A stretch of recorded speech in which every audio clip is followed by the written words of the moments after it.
Back of the net. Véritable perfection, s'il y a la perfection, d'ailleurs jamais eu un but comme ça, c'est la pure simplicité. I think I'm a special one.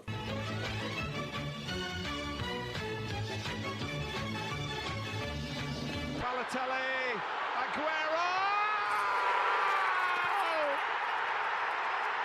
Back of the net.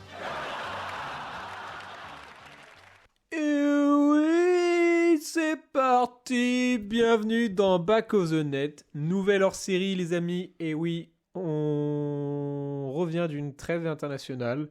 Où On y est encore. On y est encore, à vrai dire. Oui, c'est vrai qu'on y est encore. Il s'est passé des dingueries, blessures, c'est terrifiant. Terrible. On a très hâte de retrouver la première ligue ce week-end. Mais aujourd'hui, petit sujet qu'on vous a teasé au dernier épisode. On n'avait pas eu le temps de le traiter. On s'est dit on va prendre le temps. Oui. Parce que c'est un sujet intéressant en vrai. Oui. Plein d'aspects, football, organisation de club, etc. Notre question aujourd'hui, c'est que faut-il pour être top 5 ? On a vu au fil des années des clubs qui se proposent, qui se montent, qui réussissent à percer le Big Six qu'on connaît, bien sûr. Ouais. Donc on ne parle pas du Big Six aujourd'hui, on parle vraiment des clubs là qui s'infiltrent, qui proposent, qui surprennent.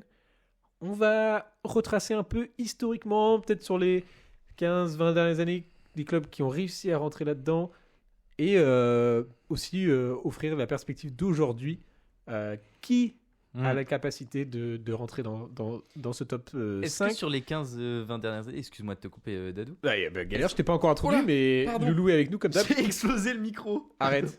Ça Non. s'est débranché ? Non. Ça marche ? Non, c'est bon là, je crois, non ? Attends, tu m'entends ? Ouais. Non, c'est juste que j'ai malheureusement un petit Y a pas problème de galère. technique. Non, sur les 15-20 dernières années, est-ce que Chelsea et Tottenham ne sont pas des clubs qui ont intégré le Big Six ? Enfin, sur les 25 dernières années. Si tu veux, 25, oui. Mais je te parle, le Big Six Non, mais en oui, réalité. mais évidemment. Enfin, c'est bon. Non, mais c'était pour. Loulou, c'était pour- je l'introduis, mais Oui, bon, il a excusez. réussi à se présenter avec cette analyse médiocre. médiocre. Loulou, avec nous, comme d'habitude. Oui. Moi, je suis Dadou. C'est parti. Que faut-il pour être top 5 ? We're very aware that some games are going to be very difficult. Whatever, City away, Liverpool away, Tottenham, all of them away, you know, but also at home is top teams. But we believe we can, and we showed it. Of course, we know it's going to be even more difficult to do it again. No doubt about that. I expect those top 6 teams, they know what we are about. Où est-ce qu'on commence ? Hyper freestyle cette intro. Très freestyle. Je savais même pas que t'avais commencé. On commence. Est-ce que Loulou, tu pourrais nous donner un peu plus de contexte sur les différentes équipes qui ont réussi à... Peut-être sur l'histoire de... Voilà, comme on a parlé des 10 dernières années, un peu de contexte. Ouais. Bah, déjà, on a essayé de faire avec des notions. Enfin, Vas-y. pas des notions, mais des espèces d'aspects par club pour essayer de savoir où on met les pieds et de savoir... Oui, un peu une liste Oui, voilà. d'éléments Qu'est-ce qu'il faut, quoi. D'éléments qu'il faudrait pour passer un cap. Du coup, on a essayé de prendre un espèce de contexte historique par club. Par exemple, j'ai pris l'exemple dans ce contexte historique de Newcastle et Villa, qui sont aujourd'hui deux clubs qui sont donc qui jouent le top 6 depuis maintenant 3 ans chacun. Newcastle top 4 l'année dernière, Voilà. bien sûr. Villa top 5 actuel. Mais qui jouent plus. Ou dans les alentours, ouais. C'est ça. Et ces deux clubs très historiques de Première Ligue. Villa est un club qui a remporté, je crois, la première... C'est sûr qu'ils ont gagné la première ligue en Non. 80... Non, mais évidemment, mais ils ont... c'est pas eux qui ont remporté la premier championnat anglais. Je crois que la première année qu'il y a le championnat anglais, c'est soit Derby County. Tu parles de première ligue ou de premier championnat de l'histoire du football ? Premier championnat de l'histoire du football anglais. Oui. Je crois que c'est eux ou Derby County, je crois. Mais parce qu'il y a... Peut-être c'est la deuxième année. Bon, bref. Je vais passer pendant que Dadou essaye de vérifier. Bon, bref. Newcastle et Villa, c'est deux clubs historiques. D'ailleurs, Villa a remporté une Ligue des Champions, contrairement au Paris Saint-Germain. et je fais mes vannes tout seul, ça me termine. Et ensuite, tu as... j'ai pris le contre-exemple de Brighton et Brentford, par exemple. Ouais, je trouve pas la stat. Ok, super. Brentford, qui est un club dont on va revenir tout à l'heure. J'ai trouvé la stat que c'est United qui a gagné la première ligue Ouais, en 92, en battant Aston Villa, Ah, et Preston qui a gagné le premier championnat. championnat. Ah, bah, c'est peut-être Preston alors. Ouais. Bon, bref. Gros shout-out aux fans de Preston. Ils sont très nombreux à nous écouter. Je t'ai interrompu, vas-y. Bref. Et du coup, j'ai pris l'exemple de Brighton. J'aurais pu prendre Brighton et Brentford. J'aurais pu prendre Wolves aussi. On reviendra sur les Wolves et Brentford plus tard. Mais Brighton, c'est intéressant parce que c'est un club assez jeune. Enfin, Très dans jeune. l'écosystème Première Ligue, c'est un club hyper jeune. Et qui, depuis qu'ils sont en Première Ligue, nous montrent chaque année qu'ils peuvent gratouiller le top 6, top 7 et jouer des compétitions européennes en Angleterre, ce qui est vraiment pas donné. Ouais, et surtout Brighton, tu vas peut-être en parler, mais surtout son modèle économique qui affole tout le monde en Ouais, fait. c'est ça. Ouais. C'est l'espèce d'achat-revente Qui fait promotion que de de leur joueurs réussir et qui fonctionne à merveille chez eux. et qui ont un Et je acheteur compulsif dans le Chelsea Football Club. C'est vrai. Et en fait, au-delà du truc historique, je voulais aussi dire que tout le truc historique te ramène des fans. Et c'est aussi ça que je voulais dire, c'est que t'as un engouement autour de ces clubs qui sont Newcastle, Villa et évidemment tout le top 6 qu'on connaît aujourd'hui, parce que c'est des clubs historiques. Newcastle, ça fait beau 20 ans qu'on les avait pas vus au top. Ça reste un club qui est soutenu, qui a une vraie fanbase. Et puis qui a gagné des titres à un moment C'est ça. de son histoire. De son histoire. Et du coup, on en vient au deuxième point qu'on voulait aborder, c'était l'aspect financier. Ouais. Est-ce que c'est des clubs qui sont en déficit Est-ce que La réponse est oui. comme Non, Everton, oui, non, mais oui, ils le sont tous. Mais est-ce que c'est des clubs qui vont entre guillemets bien pécuniairement parlant? Est-ce que c'est des clubs qui achètent, qui trade beaucoup? Est-ce que c'est des clubs avec des gros moyens, exactement. Donc ça, c'était le deuxième point. Ensuite, on a un troisième point. Et là, c'est plus sur le terrain, mais aussi dans les coulisses. Avec tout ce qui est l'équipe dirigeante, le coaching staff, avec les dirigeants et le owner. Ouais, est-ce qu'il y a un gros roulement? Est-ce qu'on est sur des projets long terme? Exactement. Est-ce Je te t'ôte les mots de la bouche. Exact. Oh, loulou. Et bon, bah, du coup, tu as totalement dit ce que je voulais dire. Et ensuite, le dernier point, c'était ce qui se passe sur le terrain, c'est-à-dire les joueurs, leur qualité. Est-ce que c'est cohérent? Est-ce que le système mis en place par le coach est là, est en place depuis plusieurs saisons? Ou est-ce que c'est nouveau? Est-ce que ça change tout le temps? Bref, on y reviendra pour les trois clubs. Parce qu'on ne l'a pas dit, mais on a décidé de se concentrer sur donc trois clubs de milieu de tableau. Oui.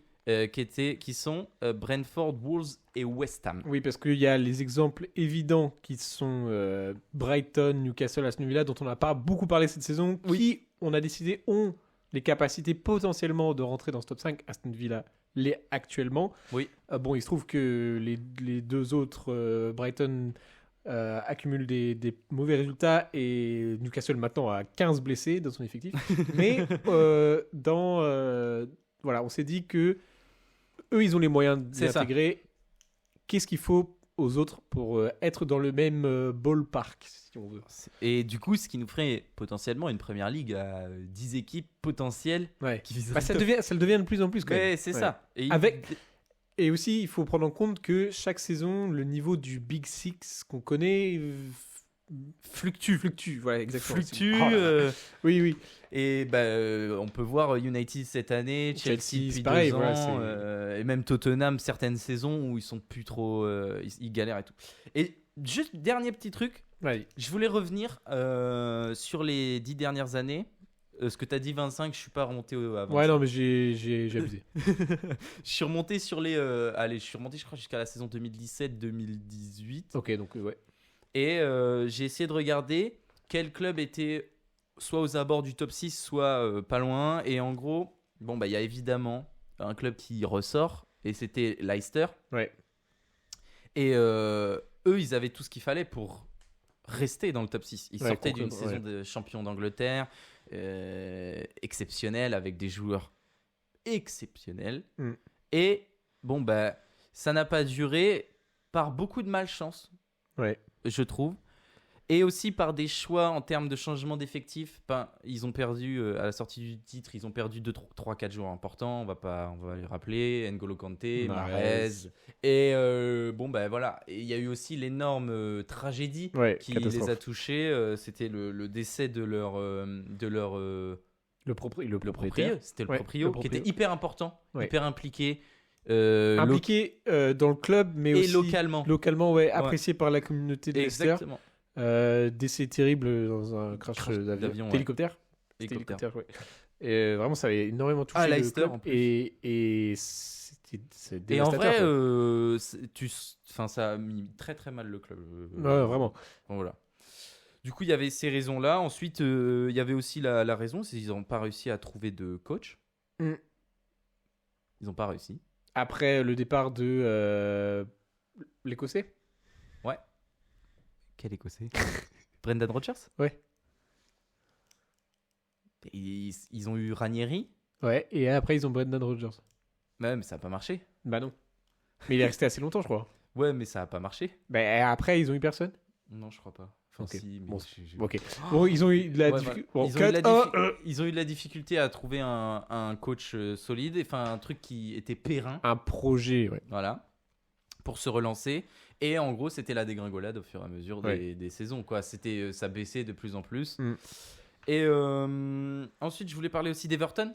Ouais. Everton, qui est un club qui a 3-4 ans gratouillait les places avec Ancelotti, James et tout. Mais on le sentait, il y avait de la thune, mais il n'y avait pas de projet. Enfin, c'était un one-shot, quoi. Ouais. C'était un On met tout, one-hit. Ouais. One Hit Wonder. Ouais, exactement. Et du coup, ça n'a pas marché et ils n'ont pas réussi à se relancer. Et Puis on voit maintenant et le depuis, club, ça fait 2 ans qu'ils club perdent. en difficulté financière. Voilà. On mentionne la perte de points là qui a été annoncée. Ouais. Euh, 10. Énorme. Voilà. Et le dernier club, c'était Crystal Palace. Crystal Palace. Pourquoi je voulais mentionner Crystal Palace? Parce que Dis-nous. Crystal Palace, ça fait 15 ans qu'on les voit en championnat anglais, en Ouais. première ligue. 15 ans qu'ils sont assez loin de la relégation. Enfin, ils sont jamais vraiment hyper inquiétés. Et 15 ans qu'ils en ont rien à foutre de jouer le top 6. Ouais, c'est vraiment un club milieu de tableau, ça chill quoi. Ah, ça chill, mec. Ils prennent des scores de temps en temps sur les grosses mais équipes. j'ai l'impression qu'il n'y a pas de volonté d'évolution. Je suis d'accord avec toi. Je pense que c'est un club qui les Et attentes c'est- sont de rester en première ligue et c'est tout. Tu vois. hyper dommage. Ouais. C'est vrai qu'ils ont des effectifs, ils ont des jeunes joueurs qui. Et même là, Non, non. avec on en a parlé déjà de Crystal Palace, mais même là, avec tous les jeunes joueurs intéressants qu'ils ont, ils prennent Roy Hodgson en coach, et tu sens que Bah, c'est que je pense que c'est ça par. joue le mid. Ouais, oui. Après, qui mieux que quelqu'un qui connaît le club Oui, non mais peut-être, mais tu peux tenter de. Oui, non, c'est sûr. Enfin, on va y venir. Ouais. Sur nos prochains clubs, et là on va parler peut-être de coach avec des visions ou de coach jeune à qui tu peux faire confiance pour amener ton club vers le haut. Vas-y, lance-toi, Loulou, dans ces clubs actuels. Tu veux qu'on commence par lequel? J'aimerais. Bah, celui qui, quand même, cause le plus de problèmes au top 6, pour moi, à mes yeux, c'est Wolves. Ouais. Donc, peut-être on va le garder pour après. Ok. Donc on commence par Brentford ou West Ham. Dis-moi. Brentford, parce que c'est quand même ceux qu'on Ok, se dit c'est les moins, ceux qui sont quand même le plus loin de rentrer dans Alors. dans le top 5. Ben, en gros, Brentford, c'est un petit club, très petit club, hein, Ouais. qui n'avait jamais, je crois, mis les pieds en première ligue. Non, de c'était la son première fois il y histoire. a 2-3 saisons maintenant. Ils sont montés en 2021-22 et Ouais. ils ont fait 13e pour leur première saison. C'était un choc. Ouais. Personne s'y attendait. Et l'année dernière, ils ont fait 9e. Ouais. Et en vrai, c'est bien trop tôt pour tirer quelques conclusions que ce soit sur le niveau de ce club. Mais dès qu'ils étaient en première ligue, en championship, on entendait dire par les mecs qui sont spécialistes de championship que ça, c'est un projet. Ça, Ouais. c'est un truc sur l'avenir, sur l'hyper long terme. Et que les mecs, ils ont confiance, ils créent, ils sortent des joueurs de nulle part. Et même en championship, on avait ces échos de Et qu'est-ce qui Brentford. crée cette hype c'est... Ben, la hype, c'est que ils aient réussi déjà à se sortir du bourbier qu'est la Championship, Ouais. parce que c'est un bourbier. Non, mais il y a combien ? Il y a 24 équipes. Ouais. Tu joues 44 matchs, je crois, Ouais. à Il y a l'année. des playoffs. Il y a des playoffs. Ouais. Il y a 2 équipes qui montent directement. Et ensuite, Mhm. c'est playoffs jusqu'à la 6e place. Mais c'est l'enfer pour monter. Hein. Ouais. T'as 4 descentes.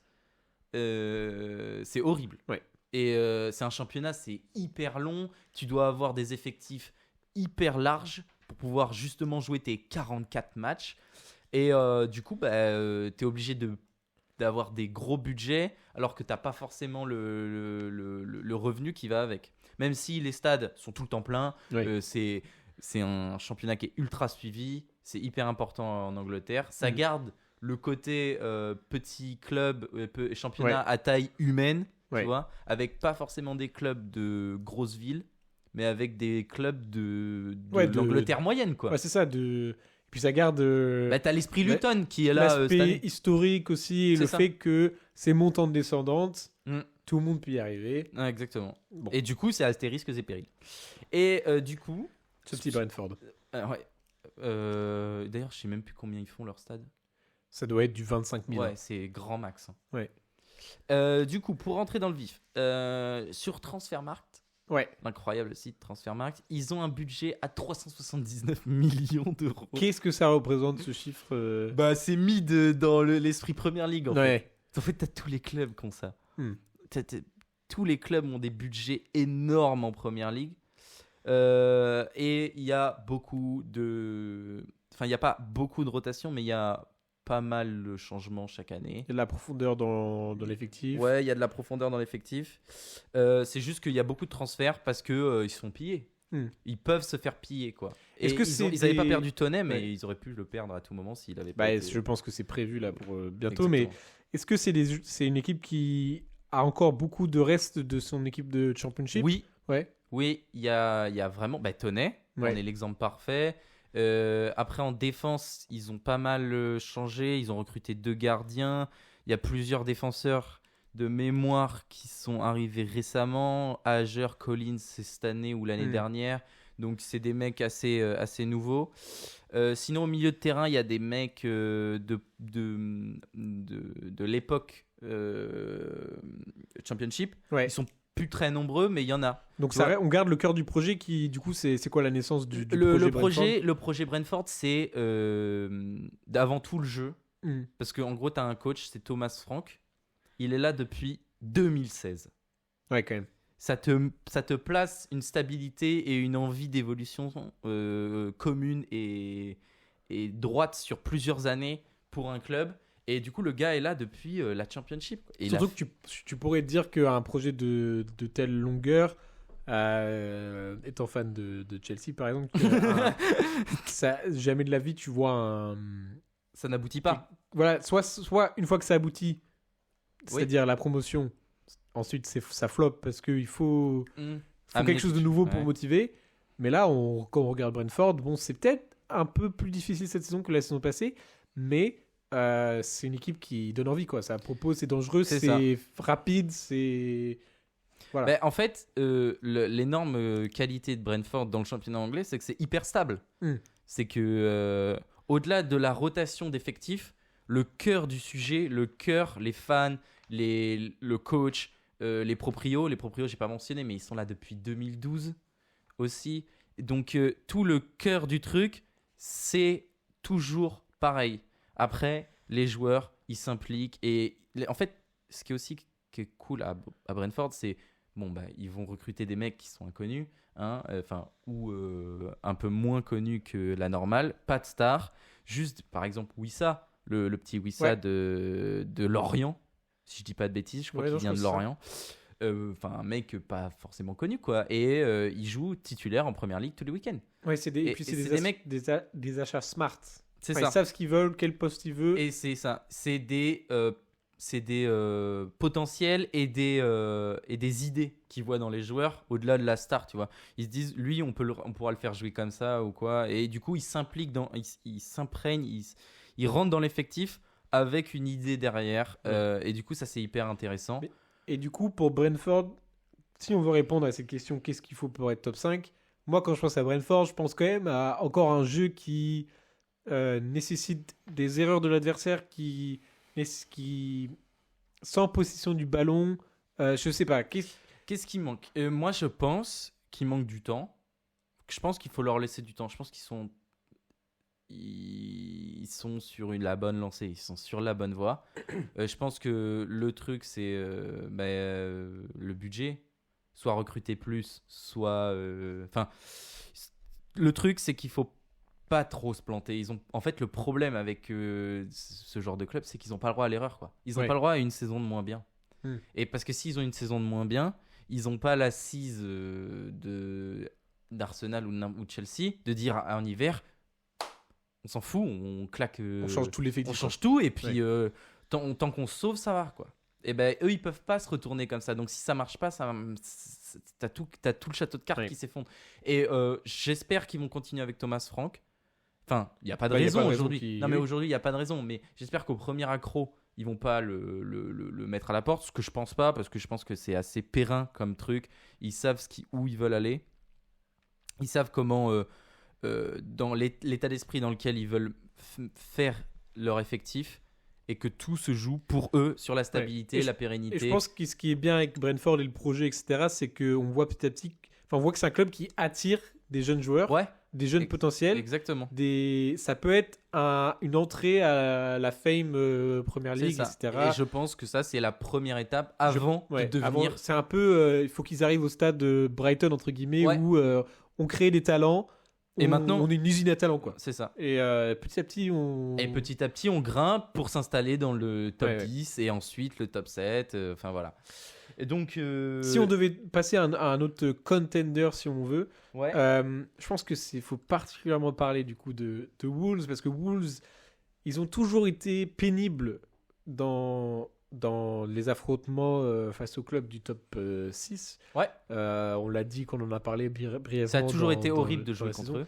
Et puis, je crois que c'était le club, une saison où ils ont le meilleur record contre le top 6. Ils arrivaient à choper des points face au top 6 et pas face au reste. Mais voilà, un club qui, je sais pas, je connais pas leur record exactement de placement dans la première ligue, mais je peux te le refaire si années, tu veux. vas-y. Du coup, eux, à l'inverse de Brentford, eux, ils montent en 2018-2019. Ils arrivent, ils étaient déjà là avant. C'est juste qu'ils ont fait descente puis remonter. Mais ils remontent et ils restent depuis 2018-2019. Ils font 7 dès leur remontée. Voilà, c'était ça. Ils font 7 dès leur remontée. L'année d'après, ils font 7 aussi. Ensuite, ça 13, 10 et 13. Donc, ça se stabilise en gros autour de la 10e place. Il me semble que les 2 saisons où ils font 7 et après qu'ils font 10, c'est le départ du coach portugais. Espirito Santos. Ouais, il me semble qu'il a été là pour la remontée et ensuite c'était finito. Je pense qu'il y avait une saison justement où ça avait moins bien marché. Les Spurs où ça a trop bien marché. Ouais. Exactement. Du coup, les Wolves. Cette équipe presque portugaise finalement. Non, c'était ça. Bon, il y a forcément des liens avec le Portugal au-delà du coach qui était Espirito Santos. Il y a forcément un agent ou un. Je pense que c'était Jorge Mendes qui était derrière tout ça. C'est fort probable. C'était vraiment l'équipe du Portugal, quoi. Oui, exactement. Oui. Sur les recrutements et tout, c'était un peu. D'ailleurs, ils le sont encore un peu. Oui. Et du coup, concernant les Wolves, on a un budget pour eux de 320 millions d'euros. Ok, donc c'est à peu près. C'est à peu près kiff-kiff. Mais des dépenses. C'est à peu près kiff-kiff. Le truc avec les Wolves, c'est qu'il y a des dépenses qui leur rapportent beaucoup plus de thunes. Ouais. On pense à Matheus Nunes qui a été recruté par City cet été. Et il y a moins de mouvements, même si ça reste assez... ça bouge, mais c'est OK. C'est OK. Tout l'effectif n'est pas remis en cause à chaque saison. Le coach, il est tout nouveau. Il nous est venu de cet été. C'est Gary O'Neill. Ensuite, on a les proprios. Ouais. Les Wolves, du coup, c'est étranger. C'est un pavillon. À toi. Non. C'est asiatique. Asiatique. Chinois. Yes. Let's go. Et du coup, les Wolves. Et ils ont justement en Chine, ils ont pas une équipe d'e-sport LOL. Ah ouais. Je crois. Ah, hein. c'est possible. Il y a une équipe d'e-sport chinoise en Qui- LPL qui a le logo. Ah, mais oui, c'est vrai. Le logo logo des des Wolves. Parce que là, on sort du championnat du monde de LoL. Mais C'est possible. non, faut Ah, revenir. ouais. Ouais. Bref, Oui. concernant les Wolves, du coup, après cet état des lieux, on a une moyenne d'âge de l'effectif, parce que je ne l'ai pas mentionné pour Brentford, mais la moyenne d'âge de l'effectif, c'est 26 ans. Chez Brentford. Et elle est exactement pareille chez les Wolves. Donc c'est 26 ans, c'est assez jeune hein, comme âge moyen. âge moyen, ouais. Est-ce que c'est. Enfin, tu sais peut-être pas, mais est-ce que c'est une moyenne ou c'est vieux et jeune, si tu veux? Est-ce que c'est un écart, il y a un gros écart Je crois que c'est des mix. Parce que par exemple, quand tu prends le gardien, il est assez vieux. Ouais. José Ça. Parce qu'en fait, ces clubs-là, on les voit, il y a souvent les vieux les cadres papis, les briscards. expérimentés qui restent souvent de l'effectif du championship, en fait, dans les remontées. Et on voit souvent autour d'eux, du coup, les jeunes formés au club, etc. Mais voilà, c'était juste une parenthèse. Ouais, je crois que c'est assez. Il y a beaucoup de jeunes. Ouais. Et il y a aussi des mecs un peu expérimentés, mais ça reste jeune dans l'idée. 26 ans de moyenne d'âge. Et eux, ils recrutent du coup beaucoup depuis des années. Ils ont réussi à vendre l'année dernière donc Matheus Nunes pour 60 millions ou 50. Ouais, c'était ça, Ouais, 65, je crois. Ouais, un truc comme ça. Et qu'est-ce qui leur manquerait aux Wolves? Déjà, je pense de la stabilité au niveau du coach, parce que depuis le départ de Espirito Santos, il n'y a pas de stabilité. Ouais. L'année dernière, c'était compliqué. Même s'ils sont toujours désagréables à jouer, ça ne joue plus le top. Il y a un peu plus de hype, je dirais, cette année. Ils ont retrouvé une envie. Ouais. Ça joue pas trop mal en vrai. En fait, ils ont galéré en début d'année à se mettre en place. Il leur manque un buteur, je trouve. Ils ont recruté un mec pour ça. Ils avaient recruté l'ancien de Stuttgart, Sasa Kaladzic, qui sortait d'une énorme blessure avec Stuttgart. Mais c'était un bon joueur. C'était un super buteur en Allemagne. Mais ça faisait 3 ans qu'il n'avait pas fait de vraie saison, quoi. Enfin, 2 ans qu'il n'avait pas fait de vraie saison pleine. Là, il est à 8 matchs, 2 buts. C'est compliqué. Ouais. Il y a Wang qui explose un peu. Il y a Matheus Cunha et tout. Donc, il y a vraiment de la qualité. Il y a Pablo Sarabia. En attaque, t'as des mecs qui sont talentueux. Oui, juste, ça ne marque pas tant. C'est ça. Ouais, C'est que je pense qu'ils ont des problèmes contre les équipes qui défendent, quoi. Ouais. Ils ont un jeu hyper prenant, ça joue tout. Ouais, c'est beau à regarder. J'aime bien regarder Wolves. C'est ça qui est sympa. Ils ont une défense très expérimentée par contre. C'est des mecs qui sont là depuis au moins 2 ans. Par exemple, on pense à Ait Nouri qui a seulement 22 ans, mais ça fait déjà 4 ans qu'il est là-bas. T'as Doherty, Craig Dawson, Des noms qui font peur. Nelson Semedo, un peu Un peu moins. moins. Et t'as Max Killman aussi. Yes. Un bon anglais, bien 10 piges qu'il Et du est coup, là-bas. oui, pour revenir au sujet, Qu'est-ce qu'il qui faut- manquerait à Wolves? Si on devait comparer l'incomparable, mais si on devait comparer par exemple à ce qui se passe à Villa, à Newcastle, qu'est-ce qui manque à Wolves? Tu parlais de projet peut-être? Moi, je pense qu'il faut, si tu veux comparer les Wolves à Villa, tu ne dois pas perdre Matheus Nunes au mercato. Ok. Si tu veux jouer le top 7, tu ne peux pas te permettre, même si c'est Manchester City, tu peux pas te permettre de perdre ton meilleur joueur Ouais. comme ça. Oui, c'est vrai que nous, même si- nous, oui. on se pose les questions en tant qu'amateurs extérieurs de ce qui se passe. Qu'est-ce qu'il faut pour être top 5? Mais en réalité, ces clubs, quand ils sont sur les plans financiers, etc., machin, ils se posent pas la question est-ce qu'on veut être top 5? Enfin, c'est Oui. plus en mode où est-ce que nous on se projette? Ce serait intéressant de voir justement les dirigeants dans ces réunions-là d'objectifs pour la saison, etc. Bah oui. Ils sont probablement beaucoup plus objectifs que nous, avec des vrais chiffres, etc. Mais dans ces ventes comme ça, on sait que ce club, du coup, ne vise pas il le ne top peut 5. pas, Il ne peut oui, il pas. ne peut pas. Mais Soit il remplace Ouais. poste pour poste avec un mec qui forcément mettra du temps à s'adapter, forcément peut être un flop, parce que ça peut arriver. En fait, tu remplaces un gars qui est confirmé et tu sais qu'il joue bien dans ton équipe, qu'il est là, qu'il connaît ton club et tout, par potentiellement un gars, je crois que c'est pas le remplaçant poste pour poste, mais ils ont recruté un jeune de Strasbourg qui a un nom, excusez-moi, mais il est très particulier. Il s'appelle, je ne veux pas écorcher, Jean Richtner. Ok. Bellegarde, ouais, c'est ça. C'est un jeune Français de Strasbourg qui est là, mais malheureusement, il est un peu short quoi, pour la première ligue. Et donc, c'est un remplaçant de Mateusz Nunes, mais il ne peut pas faire aujourd'hui le taf que faisait Nunes l'année dernière. Ouais, c'est clair. Donc, en fait, pour moi, la seule.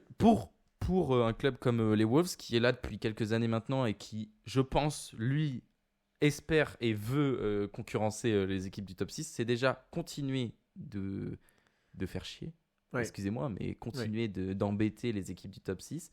Peut-être essayer de se faufiler des places en Europe par la coupe, par une FA Cup ou un truc comme ça, faire vibrer tes fans et tout. Et je pense qu'il faut de la stabilité en termes de coach et peut-être une ou deux recrues en buteur, un neuf pur, dur. Je pense que Parce qu'on se souvient, en 2000, juste pour finir sur Wolves, quand ils montent en 2019-2000, enfin là, les 2 ans là, avec Espirito Santos, ils ont un vrai buteur avant qu'il se fasse la terrible blessure. C'est Raúl Jiménez, avant qu'il se fracasse le genou. Quoi. Quand il arrive, c'est lui le meilleur buteur. Ah oui, il était dangereux, il était sharp, il était waouh. Et ils n'ont pas réussi à le remplacer depuis. Je pense qu'ils ont essayé de le relancer après sa blessure. Ça n'a pas pris. Et il en manque clairement un vrai numéro 9. Mais là où je pense que c'est différent en termes de projet par rapport à même Brentford, etc., c'est que Wolves, c'est quand même un projet qui a besoin d'être renouvelé plutôt qu'un projet qui va aboutir et à sa genèse. C'est quand même, ça fait des années que des coachs viennent, etc. Ça marche une saison peut-être, pas plus. Il y a du roulement par rapport à un projet qui est créé autour d'un manager. Par exemple, si on veut répondre à la question qu'est-ce qu'il faut pour être top 5 et qu'on prend l'exemple du Newcastle qui l'ont fait l'année dernière, Newcastle, il y a un projet autour de Eddie Howe, il choisit ses joueurs, un projet très anglais autour de joueurs clés avec des jeunes joueurs qui prennent un peu sous le radar. Ils vont pas claquer des milliers des cents. Ils vont pas claquer des milliers des cents, mais c'est un projet très axé sur une genèse très axée sur le coach, sa façon de jouer, etc. Ce qu'il y a à Brentford et ce qu'il n'y a pas à Wolves. Ce qu'il n'y a peut-être plus d'ailleurs. Parce que c'était le cas sous Espirito Santos. Ça ne l'est plus le cas aujourd'hui. Et c'est tout ce qu'on peut leur espérer. Quoi. Essayer de... Peut-être que Gary O'Neill est la solution. Peut-être que Gary O'Neill est la solution. Ça n'avait pas bien marché à Bournemouth. Ouais. Mais peut-être que. Mais pour moi, c'est encore. Voilà, c'est pour de la façon dont je le vois. Si on c'est de la transition. C'est de la transition encore. C'est de la transition. Je ne pense pas que Gary O'Neill sera là. Et je pense que, tu vois, quand tu vois l'effectif, d'ailleurs, ça sent la transition. Genre, c'est qu'il y a des joueurs en fin de carrière. Il y a des mecs il y a des mecs qui sont en train de se relancer. Il y a des mecs qui galèrent un peu, comme Matheus Cunha. Enfin, ils étaient attendus hyper haut en sortie de Berlin. Et au final, flop à l'Atlético, ils se relancent à Wolverhampton. Mais après, il y a de la hype comme. Non, mais il y a de la hype parce que ça joue bien. Mais ça reste un projet à relancer. Oui. Je pense qu'on a fait le tour là de... Est-ce qu'on finirait pas en beauté ? Je pense qu'on n'a pas le temps de finir en beauté. Je vais cut, là on est à 40 minutes. Oh putain, merde. Non mais t'inquiète, de toute façon il y a des trucs qu'on peut cut, etc. Du coup je vais faire un truc en mode conclusion. C'est pas grave, on parlera pas de West Ham. Je pense que c'était intéressant cet épisode parce que on a l'habitude de parler des grandes rencontres, etc. On rentre moins dans l'organisation des clubs, des projets, se mettre un peu à la place des clubs aussi. Loulou, je trouve que tu as fait un travail d'analyse formidable. Voilà, à rentrer un peu dans l'historique, etc. Brentford et Wolves sont deux exemples différents, mais qui participent quand même qui rentrent très bien dans le sujet. Brentford, c'est super excitant, super intéressant à suivre. Si vous cherchez un club pour faire une carrière club pro FIFA, prenez Brentford. Ou FM. Prenez Brentford. Football Manager, Brentford à fond. Limite, vous n'avez pas besoin de changer. Pas besoin de jouer, vous appuyer sur Play, bam, défiler simuler match pendant 5 Non, mais ans. c'est clair. Et puis même, si vous cherchez un club à supporter, en vrai, prenez pas un club du top 6, hein, prenez Wolves ou... Ouais, dis ça au loulou d'il y a, d'il y a 20 ans, vas-y, prends Swansea. Prends QPR, allez vas-y, prends QPR. Ouais, Charlie Austin. Mais non, oui, carrément. C'est dur de répondre à la question qu'est-ce qu'il faut pour être top 5. On y a essayé d'y Parce qu'il y a répondre. tellement de clubs qui peuvent l'être maintenant. On se retrouve la semaine prochaine, retour de la Première Ligue. Ah, quel match. Donne-nous des petits J'ai pas regardé. matchs là. Alors attends. Il me semble qu'on a bientôt on a un Manchester City Je crois Liverpool. je crois qu'il y a pour... Manchester City il Liverpool. y a un c'est Arsenal Brentford. c'est pas il y a Chelsea qui joue Newcastle. Il y a Liverpool City. Oui, c'est ce que je viens de dire. pardon. Liverpool City. Newcastle, Chelsea Bon, et- bah, le et Arsenal du coup, Brentford passera à la trappe. Pas forcément. Non, Brentford mais il y a Tottenham, en il y a win streak. Tottenham Aston Villa Ah oui, il y a des bons matchs ce week-end. et il y a Fulham Wolves. Bah, il y a des super matchs. Et il y a Concurrence directe à chaque match. Il y a même un Everton Manchester United. Voir dans quel état mental est l'équipe d'Everton au retour de la trêve. Après, et voir dans quel état De mental mental, l'équipe de est United. aussi l'équipe de United. Non mais ça va être super ce week-end. Ouais, ça va être super. Super parce que c'est que des matchs de rivalité directe. Ouais, non, c'est cool. C'est très très cool. Allez Villa. Allez. Allez, Chelsea, non? Oui, Oui, notamment. aussi accessoirement, non? Ah non mais je pensais que c'était Villa Arsenal. Non, c'est Villa Tottenham. Oui, c'est Villa. Bah, c'est pareil. Oh, il a dit c'est pareil pour Non. dire Tottenham. et Arsenal. non. Ah, Non, il a dit c'est pareil, I can't. Retrouvez-nous la semaine prochaine. Là, on va être au taquet, je vous le dis. On va Et essayer un de gros regarder un week-end, maximum là. de matchs. Ça va être une galère sans nom, mais on va regarder un maximum de matchs. C'est ouf. Semaine prochaine, ce sera probablement que du débrief de match finalement. C'est multiplex, ouais. On verra ce que ça donne, mais soyez au taquet. Attends. Il y a 1, 2, 3, 4, 5 matchs à 16h et le City Liverpool est inratable. Il est à 13h30 samedi. Oh, Il est inratable celui-là. ça va multiplex. Attends, mais l'après-midi, tu Tu peux te travailles faire un samedi après, City bien sûr. Liverpool. Ah, je travaille samedi après. Je termine à 18h30. Il y a City Liverpool, Newcastle Chelsea à 16h et tu finis sur un petit Brentford Arsenal à 18h30. L'après-midi, pépouze. Oh, let's go. Bon, bah, je Allez. regarderai aucun de ces 3 matchs. Bon, Oh, c'est horrible. j'espère que vous avez kiffé cette hors-série. Comme d'habitude, c'était Back of the Net. Bevdou et Loulou pour vous. À la Servir. semaine prochaine. C'est ciao. C'est ciao. Back of the net.